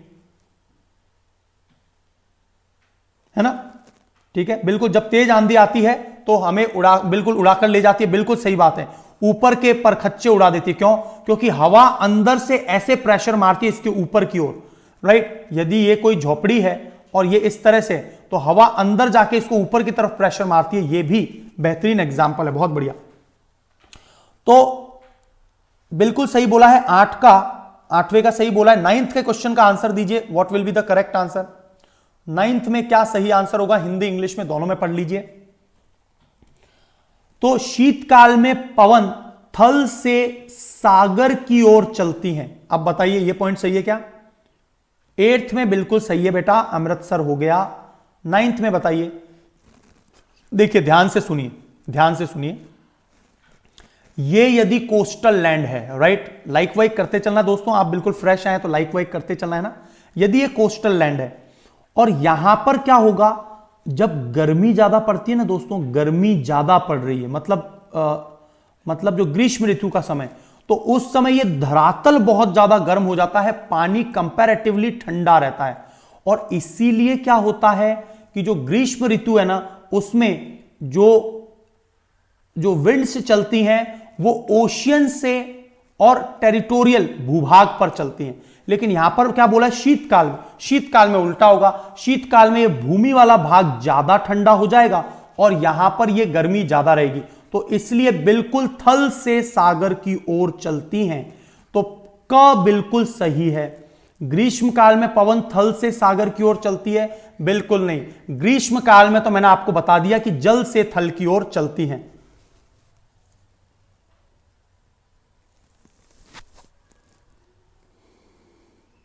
ठीक है, 9th का सी नहीं है, देखते हैं। तो पहला पॉइंट क तो सही है, ख गलत है, ख गलत है। ठीक है, दूसरा क्या, ग क्या है, चक्रवात निर्माण अति उच्च दाब तंत्र और इसके इर्द गिर्द अति उच्च वेग वाली पवनें, बिल्कुल गलत पॉइंट है बेटा ग। आप में से जितने भी लोग ग आंसर दे रहे हैं, देखिए कितने सारे लोग ग आंसर दे रहे हैं। और मैंने आपको क्या बताया था दोस्तों कि यदि ये पृथ्वी है ना, ले लीजिए बेटा, याशिका जी ले लीजिए, बिल्कुल ले लीजिए। तो यदि ये है ना, आपका स्वागत है अनअकैडमी परिवार में, बहुत बढ़िया है ना, बाकी सभी को भी मोटिवेट कीजिए आप। तो यहां पर दोस्तों एक हो गया ये और एक हो गया ये। जो नॉर्दर्न लैटिट्यूड है यहां पर एंटी क्लॉकवाइज साइक्लोन घूमता है, एंटी क्लॉकवाइज, ठीक है। और साउदर्न हेमिस्फीयर में, दक्षिणी गोलार्ध में क्लॉकवाइज साइक्लोन घूमता है। क्यों? क्योंकि केंद्र में अति उच्च दाब क्षेत्र नहीं होता है, लो प्रेशर, लो दाब पेटी बनती है। तो ये अति उच्च नहीं, अति निम्न दाब क्षेत्र, और वहां पर आसपास की जो ज्यादा ताकतवर पवनें वो अंदर की तरफ आती है। एक और पॉइंट आपको क्या देखने को मिलता है दोस्तों यहां पर, कि जो समुद्र है, समुद्र में जो उसका 60 मीटर का ऊपर का क्षेत्र, समुद्र का 60 मीटर वाला ऊपर वाला पानी, यदि इसका टेम्परेचर 28 डिग्री सेंटीग्रेड हो जाता है, यह सबसे फेवरेबल कंडीशन है कहीं पर साइक्लोन के आने की। एकदम क्लियर। भारत के तटरेखा पर चक्रवात के आने की संभावना नहीं है भैया, आए दिन चक्रवात आ रहे हैं। अम्फान खतरनाक आया था, निवार आया था जिसका नाम ईरान ने दिया है। तो दोस्तों आपको यह पॉइंट भी क्लियर हो गया होगा, उत्तरी गोलार्ध, नॉर्दर्न हेमिस्फीयर में, राइट, साइक्लोन किस प्रकार के आते हैं, एंटी क्लॉकवाइज, जबकि साउदर्न में क्लॉकवाइज। और साइक्लोन के केंद्र में उसकी आंख, आई पाई जाती है, जहां पर लो प्रेशर होता है, बहुत कम दाब होता है, और इर्द गिर्द की उच्च हवा उसमें प्रवेश करने की कोशिश करती है। अब आप में से कोई यह भी प्रश्न पूछ सकता है कि सर ये जो पृथ्वी है उसमें साइक्लोन्स जो होते हैं वो उत्तरी गोलार्ध में एंटी क्लॉकवाइज और दक्षिणी गोलार्ध में क्लॉकवाइज क्यों घूमते हैं? क्योंकि दोस्तों पृथ्वी जो है पूर्व से पश्चिम से पूर्व की ओर घूम रही, राइट। अब यदि यहां से हवा कोई चलेगी, तो यहां से कोई हवा चल के नीचे आ रही है, तो एक्चुअल में पृथ्वी तो आगे चलेगी, तो ये हवा क्या होगी, पीछे जाएगी। वैसे ये वाली हवा क्या जाएगी, पीछे जाएगी। तो ये वाला जो कॉन्सेप्ट है, देखो ये इस प्रकार से यहां से इस प्रकार जा रही है, तो ये गोल घूमना ऐसे स्टार्ट करता है, जबकि यहां पर ये ऐसे स्टार्ट करता है। तो इसके पीछे जिम्मेदार है कोरियोलिस बल, है ना, कोरियोलिस बल, ठीक है, कोरियोलिस बल इसे कहते हैं, कोरियोलिस फोर्स। तो आपने जरूर सुना होगा इसके बारे में। तो आपको आई थिंक एक एक बातें क्लियर हो गई है, चैप्टर भी पूरा समझ में आ गया होगा, है ना, किसी प्रकार की कोई दिक्कत नहीं है। वायुमापी, है ना, तो हाइग्रोमीटर क्या होता है दोस्तों? हाइग्रोमीटर, है ना, हाइग्रोमीटर क्या होता है? जो आर्द्रता को मापता है ना, ह्यूमिडिटी को, आर्द्रता को। और दूसरा एक और पॉइंट क्या होता है हाइग्रोमीटर के अलावा? एनेमोमीटर, वायु की गति, एनेमोमीटर वायु की गति को मापता है, राइट। आपको मुझे एक प्रश्न बताना है, रक्तदाब किस में मापा जाता है? रक्तदाब को किस इंस्ट्रूमेंट की मदद से मापते हैं हम लोग? इसके अलावा वायु दाब हम लोग किससे मापते हैं? ये आप मुझे कमेंट बॉक्स में जरूर बताएंगे। नमस्कार सभी को, बहुत लेट जुड़ रहे हैं, डेली क्लास देखिए, है ना, अभी भी क्लास चल रही है, बिल्कुल चल तो रही है, लेकिन आप बिल्कुल अंत में जुड़े हैं। सो लेक्चर को जरूर पूरा देखना और अपने दोस्तों में जरूर शेयर करना। लगभग मैं फिनिश कर चुका हूं, है ना। तड़ित गर्जन के साथ में आपको याद आ रहा होगा, तड़ित गर्जन कौंध 4 लाख किलोमीटर प्रति घंटे का से भी अधिक वेग से चलती है और अपने आसपास के वायु को सूर्य की सतह पर 4 गुना अधिक ताप तक गर्म कर सकती है। और इसलिए तड़ित गर्जन जो होता है ना दोस्तों, जो ऊपर से तड़ित गर्जन आता है, राइट, जब दो बादल टकराते हैं तो वो 4 लाख किलोमीटर प्रति घंटे से भी तेज गति से आते हैं, है ना। और इनके लिए हम लोग तड़ित चालक लगाते हैं, तड़ित चालक। और तड़ित चालक क्या होते हैं? जो इतनी तेज किरणें, तेज इलेक्ट्रिसिटी वाली लाइनें आ रही हैं, वो सीधा का सीधा पृथ्वी में चला जाए, क्योंकि पृथ्वी अपने आप में एक सबसे बड़ा क्या है? एक इंसुलेटर के तौर पे काम करता है पृथ्वी, इंसुलेटर, है ना। और यहां पर इसका जो माइक्रोफैरेड होता है, सबसे बड़ा पृथ्वी में क्या होता है? जितनी भी ये तड़ित झंझाहट गिरती है वो सभी पृथ्वी के अंदर चली जाती हैं तड़ित चालक की मदद से। लेकिन सोचिए 4 लाख किलोमीटर प्रति घंटे की स्पीड से वो आती हैं, ठीक है। तो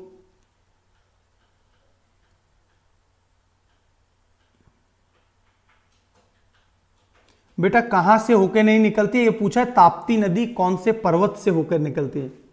कोई बात नहीं जोगिंदर कुमार जी, आप लेट हो गए, शुरुआत से लेक्चर जरूर देख लेना।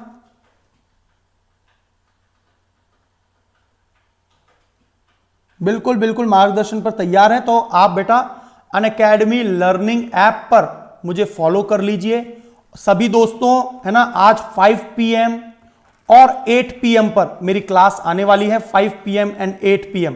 यहां पर डेली बेसिस पर मुझे जुड़ जाइए, है ना। यहां पर मैं अनअकैडमी लर्निंग ऐप पर आपको एनवायरमेंट एंड इकोलॉजी करवा रहा हूं। और एक और बात, जल्द ही मैं और मयंक सर आपके लिए 11:30 डेली 11:30 पर हम लोग एक जो करंट अफेयर का सेक्शन है उसका डिस्कशन राउंड लाने वाले हैं, जिसमें हम लोग आपको 11:30 से लेकर 1 बजे तक, रात में 1 बजे तक आपको करवाएंगे पूरे दिन का एनालिसिस करंट अफेयर का, साथ में प्रीलिम्स मेंस से रिलेटेड क्वेश्चन एंड आंसर्स भी लिखवाएंगे।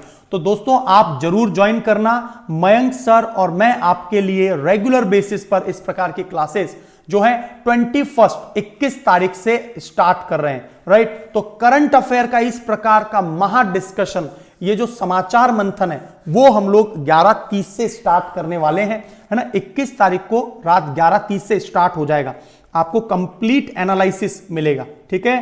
तो जरूर अपने दोस्तों में शेयर कर देना, ठीक है। चलिए, तो यहां तक सारी बात क्लियर है, तो आगे चलते हैं। और चलिए, तो देखिए एक बहुत इंपॉर्टेंट पॉइंट पर आ जाते हैं हम लोग, राइट, बहुत इंपॉर्टेंट पॉइंट पर आ जाते हैं, है ना। चलिए आगे बढ़ते हैं। तो यहां पर आपको ये चक्रवात मैंने सब कुछ पढ़ा दिया आपको, मृदा, है ना, ये सब कुछ मैंने आपको थ्योरेटिकली पढ़ा दिया था। आज सारे के सारे क्वेश्चंस को मैंने डिस्कस कर लिया है ना। आपको ये सभी परिवहन, अब हमारा जो अगला चैप्टर होगा बेटा वो क्या होगा? अगला जो चैप्टर होगा हमारा वो श्वसन से रिलेटेड होगा। हम लोग थ्योरेटिकली चीजें पढ़ेंगे, है ना, ठीक है। चलिए, तो ये आपको समझ में आ गया होगा।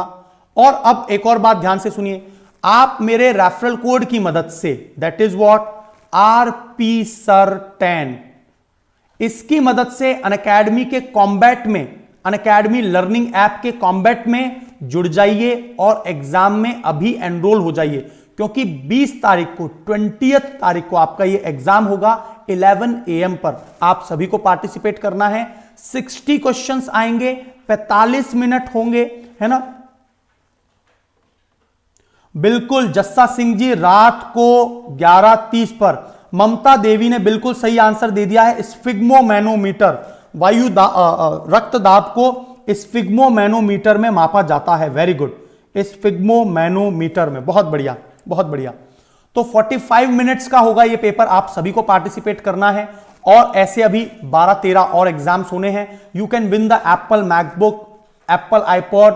तो आप जरूर अनअकैडमी लर्निंग ऐप डाउनलोड कर लीजिए, मुझे फॉलो कर लीजिए by my name Rudra Gautam, search करके आज का आज ही, और मेरी जितनी भी क्लासेस हैं उनमें एनरोल हो जाइए और साथ ही साथ में पार्टिसिपेट करिए इस एग्जाम में, जहां पर हजारों की संख्या में, पिछली बार 13,000 स्टूडेंट ने पार्टिसिपेट किया था, हो सकता है इस बार पूरे भारतवर्ष के 20,000 IAS एस्पायरेंट्स पार्टिसिपेट करें।